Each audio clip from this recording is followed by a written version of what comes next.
Cina menunjuk beberapa stadion sebagai kandang, termasuk Stadion Qingdao Youth Football, Qingdao sebagai kandang saat menjamu Timnas Indonesia pada Oktober 2024 mendatang.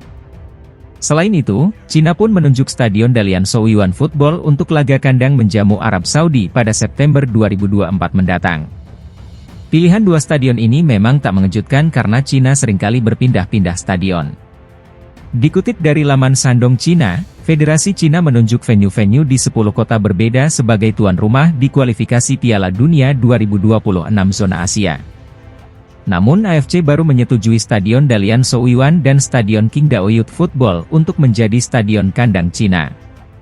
Di antaranya, 4 kota tidak layak menjadi venue tuan rumah karena administrasi dan keamanan tempat, tulis laporan Shandong Cina.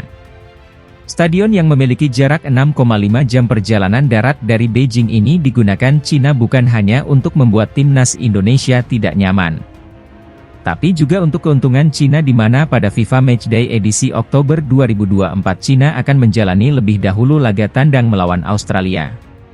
Dalam proses pemilihan venue kandang, Federasi Cina menganut prinsip menciptakan kondisi terbaik untuk Timnas dan mempertimbangkan faktor seperti kondisi iklim dan manfaat sosial, tulis laporan tersebut.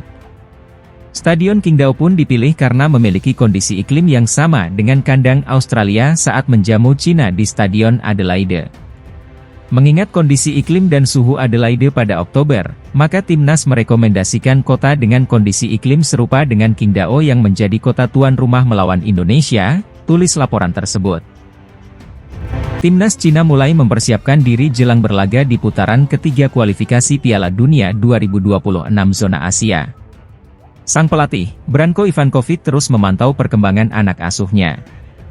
Tim negeri tirai bambu tergabung di grup C pada ronde ketiga kualifikasi Piala Dunia 2026 zona Asia. Mereka bersaing melawan Timnas Indonesia, Timnas Arab Saudi, Timnas Bahrain, Timnas Jepang, dan Timnas Australia. Pada partai pembuka, Cina berjumpa Jepang di Stadion Saitama, Jepang, 5 September 2024. Kemudian menjamu Arab Saudi di Stadion Dalian, Cina, 10 September 2024. Setelah itu, Cina ditantang Australia di Stadion Adelaide Oval, Australia, 10 Oktober 2024. 5 hari berselang, giliran Timnas Indonesia yang dijamu di Stadion Qingdao, Cina. Menurut laporan media lokal Cina, Sohu, Timnas Cina bakal kedatangan amunisi tambahan pada kualifikasi Piala Dunia 2026 mendatang. Salah satunya yakni Hou Yongyong, pemain naturalisasi asal Norwegia. Sosok berusia 26 tahun itu punya kualitas mumpuni sebagai gelandang. Hou Yongyong, peraih sepatu emas divisi pertama Norwegia, juga terpilih. Dia mungkin menjadi mitra baru Wulei. Hou Yongyong bersinar di Liga Utama Norwegia musim ini, dia sering mencetak gol, tulis Sohu. Bergabungnya dia dengan Timnas Cina sangatlah penting. Itu tidak hanya mencerminkan keinginan pribadinya, tetapi juga merupakan hasil dari upaya Ivankovic untuk membujuknya. Ivankovic memainkan peran yang sangat penting. Ia secara pribadi membujuk Hou Yongyong untuk bergabung dengan tim nasional dan bersaing dengan Wulei di perempat final. Para penggemar menaruh harapan besar terhadap penampilan Yongyong dan berharap ia bisa meraih sesuatu di laga debutnya, sambungnya. Grup C babak ketiga ini, bisa disebut grup neraka karena dihuni 3 negara langganan Piala Dunia, Jepang, Arab Saudi, dan Australia. Oleh karena itu, Branko Ivankovic menaruh perhatian penuh terhadap kekuatan sang calon lawan. Tim Cina akan melawan negara kuat seperti Jepang, Arab Saudi, dan Australia di kualifikasi Piala Dunia, yang disebut sebagai grup maut, kata Sohu. Pelatih kepala Ivankovic tahu tidak mudah untuk lolos dari grup seperti itu. Ia mulai memperhatikan status pemain sejak dini dan menentukan daftar pemain terlebih dahulu. Daftar tersebut juga mencakup pemain seperti Huang Zichang, Hu Hetao, Zhang Yuan dan Han Jiaqi yang tampil bagus di Liga Super Cina, sambungnya. Sohu juga menyebut laga tandang perdana melawan Jepang sebagai pertandingan yang sangat menantang. Meski Ivankovic pernah memimpin timnas Oman mengalahkan Jepang, namun kini situasinya berbeda. Fans tidak memiliki ekspektasi yang tinggi terhadap timnas Cina, namun hanya berharap bisa tampil maksimal dan berusaha meraih 1 poin di laga tandang, ujar media tersebut.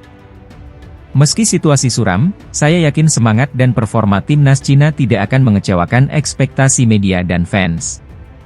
Mereka akan memenangkan kejayaan bagi negara dan berjuang untuk kemenangan, pungkasnya. Skuad Garuda untuk pertama kali dalam sejarah berhasil lolos ke putaran ketiga kualifikasi Piala Dunia Zona Asia.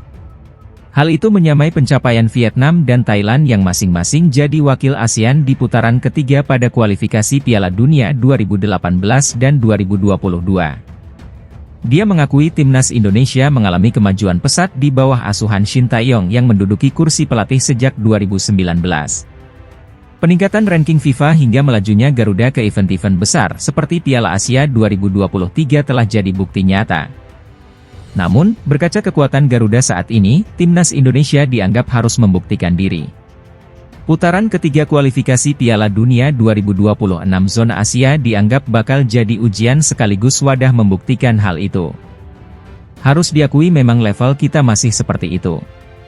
Kita baru mau mendekati level Asia, kata Kesit. Di Piala Asia 2023, timnas Indonesia berhasil melaju ke babak 16 besar. Di fase grup, tim Merah Putih kalah 1-3 dari Iran dan Jepang tetapi berhasil mengalahkan Vietnam 1-0. Hasil itu sudah cukup membawa timnas Indonesia ke babak 16 besar lewat jalur peringkat 3 terbaik. Di fase gugur, langkah Marcelino Ferdinand dan kawan-kawan harus terhenti di tangan Australia dengan skor 0-4. Melihat hasil yang diraih, timnas Indonesia cuma bisa mengalahkan Vietnam yang merupakan tim Asia Tenggara. Sementara 3 kekalahan didapat saat menghadapi lawan-lawan yang di atas kertas lebih baik. Kesit pun berharap timnas Indonesia bisa terhindar dari hasil buruk yang didapatkan Vietnam dan Thailand yang sama-sama jadi juru kunci di putaran ketiga. Ini bisa dijadikan pengalaman juga untuk bisa menjadikan level Indonesia naik. Bisa menembus 4 besar, putaran ketiga, jelas Kesit. Timnas Indonesia akan memulai grup C putaran ketiga dengan bertandang ke markas Arab Saudi pada 5 September 2024. Setelahnya, Garuda akan menjamu Australia 5 hari berselang.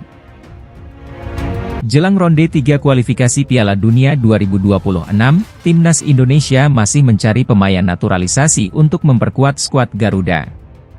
Saat ini, PSSI dikabarkan telah mengantongi sejumlah calon pemain naturalisasi timnas Indonesia ronde 3 kualifikasi Piala Dunia 2026. Justinus Laksana, pengamat sepak bola membocorkan nama yang menjadi incaran yakni kiper FC Dallas di Liga Amerika Serikat, MLS, Martin Paes. Seperti yang diketahui, kualifikasi Piala Dunia 2026 sendiri dijadwalkan berlangsung September mendatang setelah pertandingan grup F berakhir. Pemain naturalisasi Sendri juga terbukti berhasil membawa timnas Indonesia lolos ke putaran final Piala Asia 2027 dan ronde 3 kualifikasi Piala Dunia 2026. Untuk itu dalam memperkuat skuad, jumlah pemain naturalisasi akan bertambah jelang ronde 3 kualifikasi. Martin Paes sendiri menjadi kandidat terkuat, ia juga telah resmi menjadi warga negara Indonesia, WNI, sejak April 2024 lalu. Paes juga mengaku telah siap membantu Shin Tae-yong membawa timnas Indonesia untuk lolos ke Piala Dunia 2026. Baginya, momen ini akan menjadi spesial lantaran ajang tersebut akan berlangsung di Amerika dan bisa bermain di Dallas kembali.